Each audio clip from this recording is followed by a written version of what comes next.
Thor number 14, Non-Stop Spider-Man number 2. You know what that means.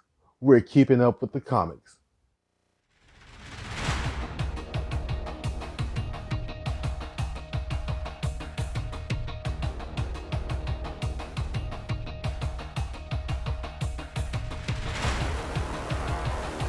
All right, we're going to get down to it with the adrenaline rush known as Non-Stop Spider-Man, issue number 2.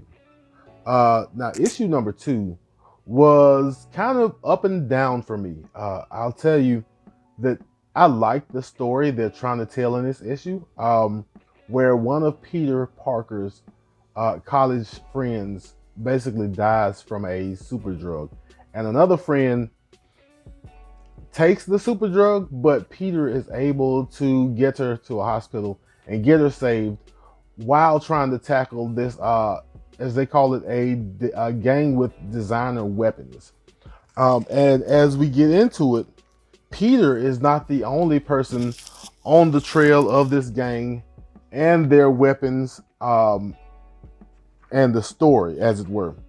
He is also being joined in this story by Nora Winters. Now, I am still pretty new to comics, pretty new to Spider-Man, and so I'm sure that Nora Winters has a history that a lot of you know about, but I'm not really familiar. I just know her as the journalist that she is in this story. But in this story, Nora Winters and Peter get caught trying to solve this puzzle with this designer drug that's killing young, bright students all over New York, basically. Um, and while they're trying to find the killer, they're confronted by this gang again, and also by two other villains who are brothers and are supposedly not too bright, but they are brighter than they should be in this issue. Uh, I think maybe because of some of the effects of the designer drug. So they hunt Peter and Nora down once or twice, actually, and they catch Nora and Peter hiding down in the subway. Once again, in a place where Peter thinks that they shouldn't be able to find them, but they do because they're smart. I think the pair of brothers is kind of a deep cut, so I won't tell you who it is in case you want to check the book out. I've seen them before, but I'm not too familiar with them also. But yeah, so that's what's going on in this book, and the story I like. The story of some kind of hyper drug that Peter wants to flush out in New York that's targeting smart kids. I kind of like this story outside the kind of the theme of the book, but the book is kind of all over the place. When I called it an adrenaline rush, it really is an adrenaline rush, maybe on top of some extra adrenaline. So for that reason, the book is kind of up and down for me. Also, they introduce Peter as having spider senses in this book that, let's see if we can get it, that actually talk. And I don't know if Peter's spider senses are depicted to actually speak to him in that manner most of the time. So that's another thing that jumped out for me in this book. So yeah, I'm not sure if I'm gonna keep on picking up Non-Stop Spider-Man. As I said, I like the story, but I'm not sure if I like the writing and not sure if I like the art. Also, I was looking forward to seeing if the Turkish Delight, if the Madripoor Fist Pumper, Baron Zemo would show up, and indeed, Baron Zemo does show up in this book. My issue with Baron Zemo in this book, and it probably should have been my issue in the first issue of this book, is that Baron Zemo talks with the slang of a much younger person. Um, he uses swag seriously in this book. I'm not sure if swag is a thing that Baron Zemo would say. Um, Once again, giving me another reason to kind of pause the book a little bit. I'll make up my mind later on whether or not I'll get issue number 3, but issue number 2 is definitely up and down and definitely so-so at best for me. Next, we are going to finish the Prey storyline by keeping up with Thor issue number 14.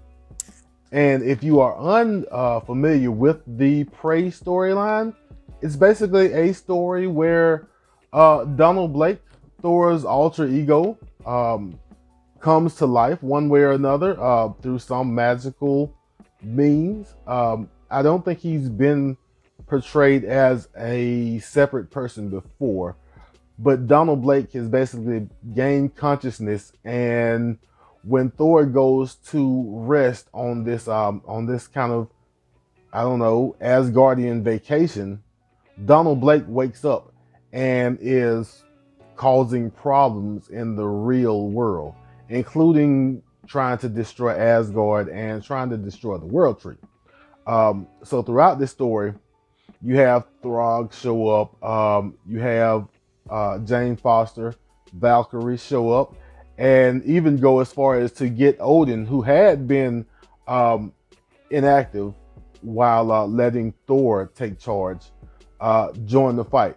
And in the previous issue, not only did Odin decide to show up, but Thor found a way to get his essence into the destroyer armor. And so we start off the book basically with Donald Blake facing off against untold Asgardians. You got Odin, you got Throg, you've got Sif, you've got Beta Ray Bill, and you've got Thor inside of this destroyer armor, all facing down Donald Blake, as Donald Blake wants to basically ruin everything Odin has ever created. And some people had a problem with this book because it was really, I want to say, a really quick turn for Donald Blake. Donald Blake had been running roughshod over all of Asgard and over all of, well, at least the parts of Earth he wants to ruin, which were basically things that Odin put his hands on. Donald Blake had been running roughshod and basically been proving his mettle. But when you come to this book, Donald Blake takes a little bit of a beating.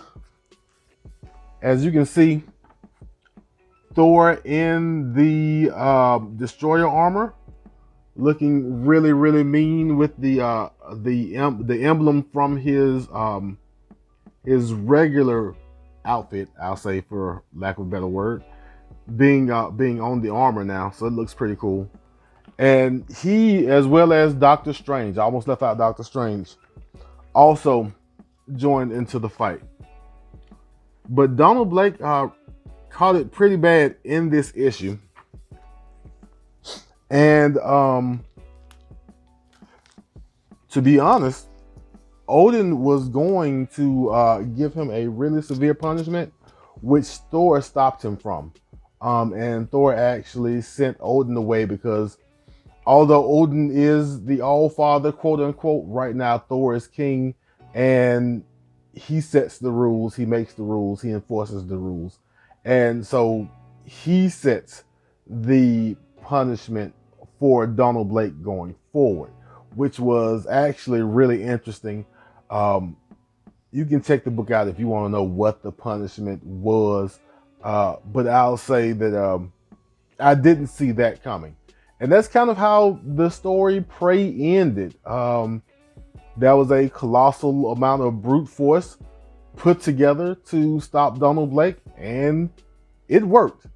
I'm not sure where Thor goes from now. They didn't really lead into anything else. If you know me, you know I've been looking forward to the Black Winter returning sometime soon. So maybe that's the next story, or maybe there is something else in store for Thor. Also, as always, I'm looking forward to the next Thor and Odin conversations because those are always good to me. But yeah, go ahead and check out Thor 14. I recommend it. And if you haven't checked out Pray as a Story, I'd also recommend that. Thor was pretty fun, and I'm going to keep on reading. So that was it for Keeping Up with the Comics. We had one so-so book and one good book that I'm going to continue to read, even though I think I'm in the minority with my opinion on the end to the Prey storyline.